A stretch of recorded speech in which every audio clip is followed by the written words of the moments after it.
Okay, so now we're going to talk about some materials for extensions and the different types of fibers. Know that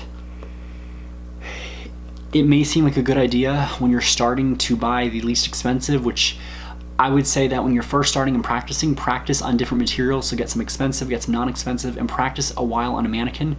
The worst thing you want to do is, if you've never done this, try to practice it on someone and then promise them, oh, it'll take 4 hours, when in reality, you don't have the skill set yet needed to do this, and they're there for half the day and they're getting all upset and it comes out wrong. So make sure you practice as a mannequin, get a feel for what human hair feels like, connect on yarn, all of that.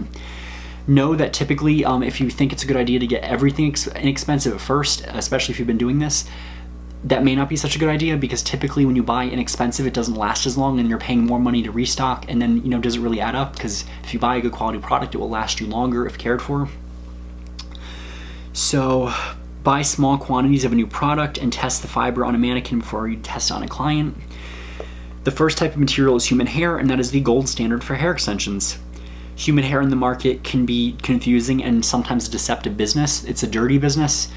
If you've ever been on Instagram, you'll know that you'll get troll accounts that will follow you, and typically the way you spot this is they're written in a different language and they all have the same generic photo. You have to usually report those, but they're profiles that claim to sell human hair, but they're really scams, so always be mindful of that. You always want to get it from a good, reputable dealer. Most human hair is imported from Asia with little information about how it's processed, or even if it is 100% human hair.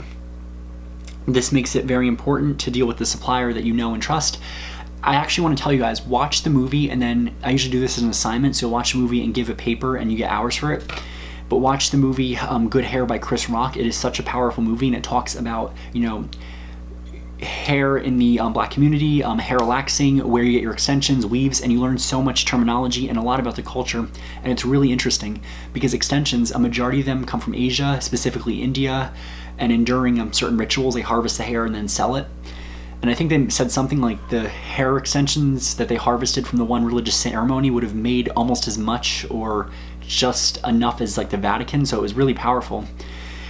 Also know that when you're getting extensions, they also may come from Europe. Very, like 1% or so of extensions are from Europe, and that's usually for the fine limp hair, for people that have finer hair. And then they might take the other 1% from I think it's Morocco or something. It's usually curlier, frizzier, but a majority is from Asia. Know that Connecleon is a manufactured synthetic fiber, which is a very good quality. It's made in a wide variety of types with different names, colors, and textures. Some companies offer a brand or a whole line that's made of nothing but Connecleon. If you guys have ever watched Shaws of Sunset, Gigi's hair extensions, I believe, are made of Connecleon because they're not human hair. Some Connecleon fibers are high heat resistant, and they are made for braided styles and offer mimic human hair as closely as possible. It is durable, soft, and less inclined to tangle than any other synthetic. It holds up to shampoo and styling. Know that you cannot color Connecleon, because a lot of people go, why can't I bleach plastic or this? And I used to wonder that too. The reason being is this: plastic is a plastic fiber. Plastic is not living. It does not have the same anatomy as a human hair. There's no cuticle to hold the color of the bleach. So it's also important to know that some extensions may be a mix. If you get mixed extensions, you cannot color or bleach them. It will ruin the extension. Some extensions you have to be careful how much heat or what heat temperature you use, because it will melt the plastic to the barrel of the curling iron, the straightener, and ruin the extension. Nylon or rayon synthetic, this is less expensive and it's available in varying quantities. It reflects light and it leaves hair very shiny, but it may look very fake. A major drawback of nylon and rayon is that both of these fibers have been known to cut or break the surrounding natural hair, and repeated shampooing will make the extensions less durable, and they melt if high heat is used from a blow dryer. Rayon is a very cheap fabric. It's one of the earliest synthetic fabrics. Typically you'll see it, it's like a metallic shine to it. Yarn is the next fiber. Traditional yarn is used to make sweaters and hats, and now they use it to adorn hair. It could be made of cotton or a nylon blend, and it is very inexpensive and easy to find.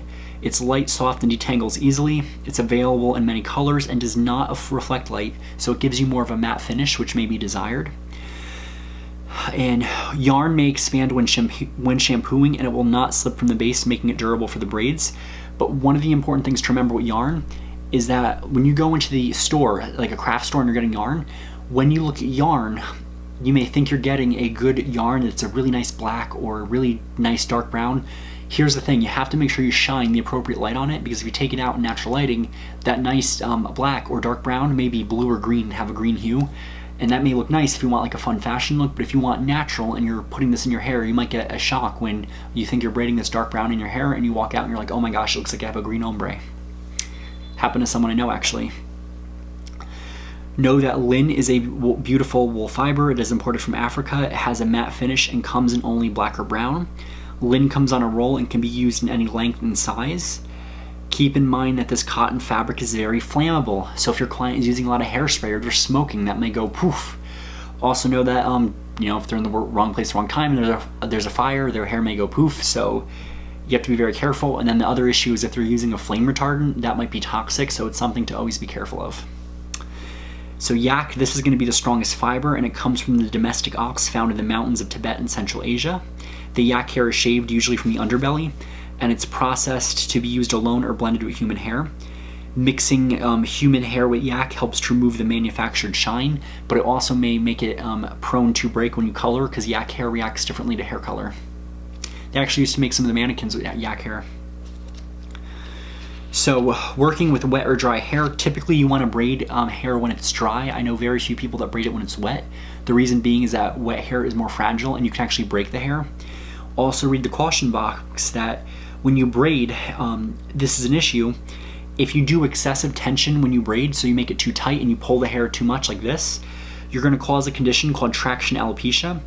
It's prevalent among African American women and children that wear these styles, and it begins with scalp irritation and excessive flakes, and eventually to hair loss. You can also get a scalp infection. Wearing excessively tight braids, tight enough to pull the hair or impede circulation to the scalp, can lead to permanent hair loss, so give your hair some time to rest. Don't make it that tight. Make sure you're always being mindful of that. If you get your hair braided and you feel like, oh my gosh, I have to take an aspirin, typically it's way too tight and you have to get them readjusted immediately. Otherwise you will risk ruining your hair that way. Traction alopecia can occur from tight ponytails for tight man buns. I tell men, like, let your hair go down and let it go loose. Do it looser. Tighter is not good for hair. So another issue when braiding wet hair, if curly hair is braided wet, it shrinks and recoils as it dry, which may create excess pulling from the scalp and tension. In turn, the tension can lead to breakage and hair loss from pulling or twisting. If you're using a style that requires your client's hair to be wet when you manipulate it, allow for shrinkage to occur to avoid damaging the hair and scalp. Straight resistant hair is best braided slightly damp or lightly coated with a wax or pomade to make it pliable. I'd argue this and say never braid fine straight hair when it's wet. Use a braid aid. They make special products that you can put for braiding, and it makes it more tacky and pliable so the hair doesn't slip through your fingers. So they tell you how to prep your hair. Prep it like you would anything else if you're going to shampoo and condition and dry it. Textured hair textured hair presents certain challenges when styling. It's very fragile when wet and dry. Because most braiding hairstyles require the hair to be dry, blow drying is the most effective way to prepare the hair for braiding. Using the pick attachment, loosen up those curls. The heat also makes it more manageable and appear shinier and softer. It's also good if you use the pick attachment on naturally short curly hair, because that will loosen some of the curl up and make it more pliable. So when you braid the hair, there's all kinds of different styles. You can combine the braiding styles with the French twist we talked about. You can make them as elaborate or as simple as you want. You can do 2 simple braids if you're doing a mellow tribal inspired look. So braiding can be classified as visible or invisible. A visible braid is a 3-strand braid that is created with an underhand technique. Your underhand technique is also known as plaiting, and is one in which the left section goes under the middle strand, then the right section goes under the middle strand. The technique is often used for cornrowing because many braiders believe it creates less tangling. And here's a really cool fact. The underhand technique has nothing to do with holding the palms up or down. So your invisible braid is also called the inverted or French braid. It is a 3-strand braid that produces an overhand technique. You produce with an overhand technique. In the overhand technique, the first side section goes over the middle one, when the other side section goes over the middle strand.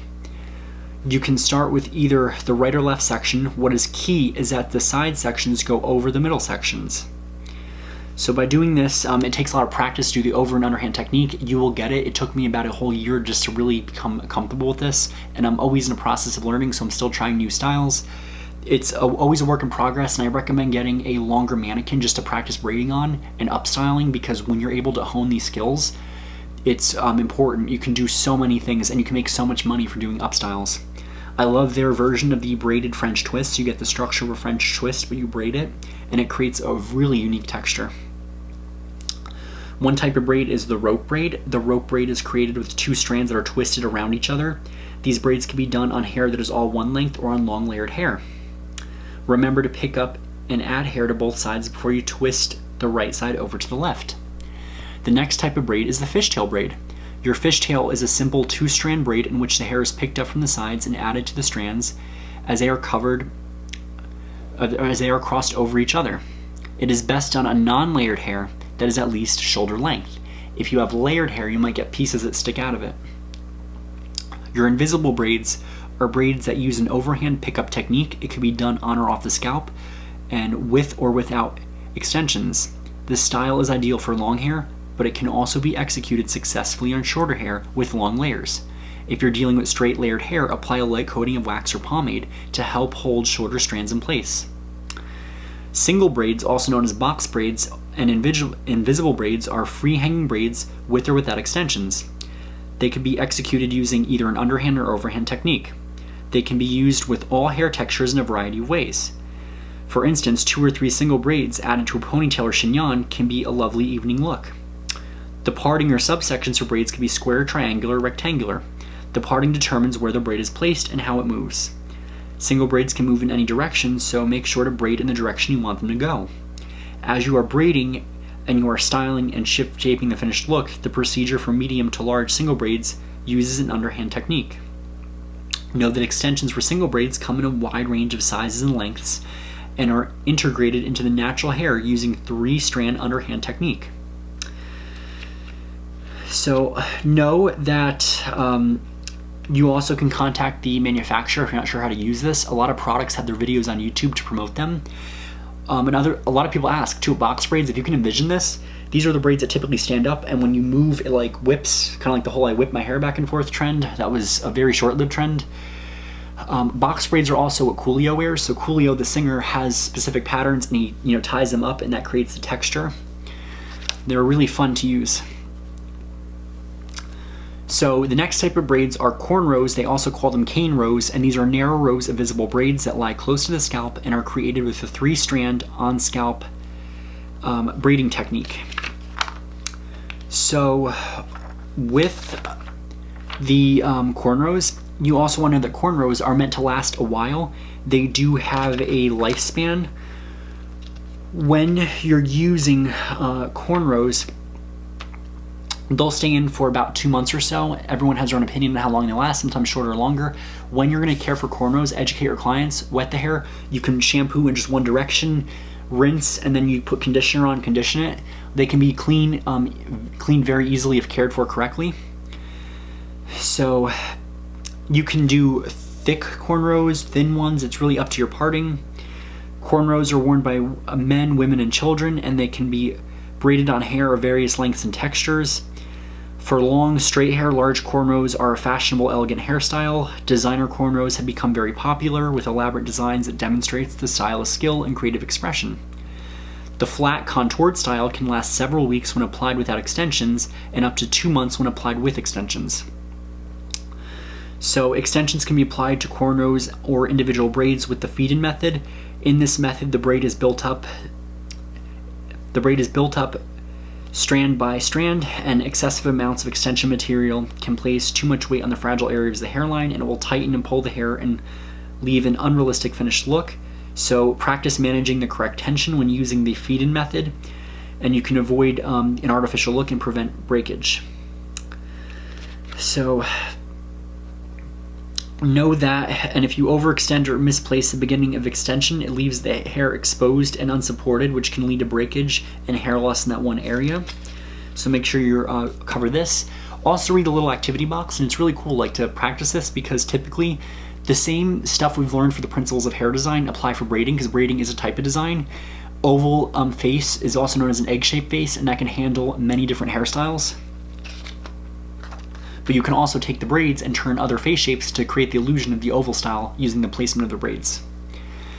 Know that your three braids, or not three braids, your tree braids, I always confuse this. Tree braids is a newer way to add hair for a longer look. The client's hair is braided along with an extension, but the finished look shows mostly faux hair. Braiders report that tree braids take about 4 hours, making them faster than some other techniques. Tree braiding techniques are still evolving and there's many ways to do them. So take a look at the different ways to make them. You can create different looks with it. Some people prefer just to do the traditional methods and then they'll try something new. So read that box, make sure you understand how to do that. Typically, I would say, practice this if you want to. This is not something we cover in detail because it is such a new technique and there's a way to do it correctly. And I am not familiar, honestly, with tree braids. And the last part of this chapter talks about locks. So locks are also known as dreadlocks, and they are separate networks of curly textured hair that have been intertwined and meshed together. Hair locking is done without the use of chemicals. The hair locks in several slow phases, which can take from 6 months to a year depending on the length, density, and coil pattern of the hair. On straighter, finer hair, it takes a lot longer. Phase 1, the hair is soft. Phase 2, which is called the pre-lock stage, the hair begins to interlock and mesh. Sprouting stage, phase 3, a bulb can be felt at the end of each lock. Interlacing continues. Growing stage, stage 4, hair begins to retain length. Locks may still be frizzy, but are also solid in some areas. In the maturation stage, phase 5, the locks are closed at the ends, dense, dull, and do not reflect light. I also want to caution you that if you're working with dreadlocks, make sure you have experience. I've heard conflicting information. Some say you can't color and bleach dreadlocks. Others say you can, but there's a way to do it. I've never had the experience to try this or learn about this, so do your own education on this and make sure you ask other stylists and get their opinion as to why you can or can't bleach dreadlocks. Know that locks are more than just a hairstyle. They're a cultural expression. And there's several ways to cultivate locks. You can make them with double twisting, wrapping with a cord, coiling, palm rolling, and braiding. Locks will also form naturally in textured hair that is not combed or brushed out, as demonstrated by the Rastafarians of Jamaica. So this culture, they leave the coily hair to take its own natural course, and it will cause the hair will intertwine and lock. So cultivated African locks have some symmetry and balance, and there are many ways to do this. I'm gonna go get a drink of water real quick, so take a very quick 5-minute break if you have not done so already, or if you watch this again, take a 5-minute break because I know this is going a little over, and I'll be right back. Okay, so now I'm much more hydrated, so this will be really quick. There is the combing technique, and this is particularly effective at the early stages of locking while the coil is still open. This method involves placing the comb at the base of the scalp, and with rotating motion, spiraling the hair into a curl. With each revolution, the comb moves down until it reaches the end of the hair shaft. It offers a tight coil, and it is excellent on short 1 to 3 inch hair. The palm roll technique is the gentlest on the hair, and it works throughout all natural stages of locking. Palm rolling takes advantage of the hair's natural ability to coil. This method involves applying gel to dampen subsections, placing the portion of hair between the palms of both hands, and rolling in a clockwise or counterclockwise direction. With each revolution, as you move down the coil shaft, the entire coil is formed. Partings can be directional, horizontal, vertical, or brick layered. Decorative designs and sculpting patterns are some of the creative options you can choose. And the last one is braids or extensions. This is an effective way to start the locks. You section the hair off the desired size, and you single braid the hair to the end. Synthetic fiber, human hair fiber, or yarn can be added to a single braid to form a lock, and after several weeks the braid will go away from the scalp, to which time the palm roll method can be used to cultivate the new growth to form a lock. So know that shaping dreadlocks takes time, patience, and commitment on the part of the client. In the beginnings, client must have frequent professional hair shapings to ensure a good outcome, so you must keep them coming back. This is something you want to educate them. You want to sit them down and say, hey, this is not something that we can just do once and you go home and do the rest. You have to come and see me, and this will be an ongoing thing that we'll see each other for. Extensions are the same way. It requires a lot of maintenance. It requires frequent visits. It's something that you commit because it is a luxury service. You also want to know too that dreadlocks are pretty cool because there's so much information out there about how to remove them safely, if you have to cut the hair or not. So do your own research and really see what's out there, because I think this is so fascinating. And your book gives you a lot of different styles, This is another good point. If you have the full My Lady books and they offer the one on ethnic styling and braiding, read that book because it supplements this chapter really well and it adds on a lot to this. Practice on your mannequin. We don't practice dreadlocks on the mannequin to my knowledge, but if you get experience in the salon or your cosmetology school offers the apprenticeship opportunity, take an apprenticeship at a natural or ethnic salon and really learn the methodologies or techniques.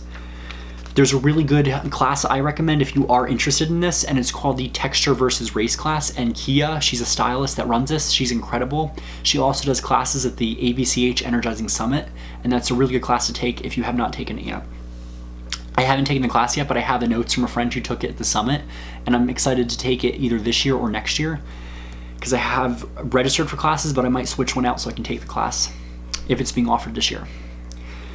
So practice, read the chapters. This will be a fairly easy written test. Practical, I typically just have you pick a favorite style, show me how you do it and explain why, and I grade based on confidence. Your cosmetology teacher may do something different. But practice the chapter out, use it in your spare time. You can get your mannequin in a stand and practice the methods while you're watching your favorite TV show, things like that. Get used to the methods. You will have to do one attached braid for your cosmetology state board in Jersey, which is usually on one side of the head.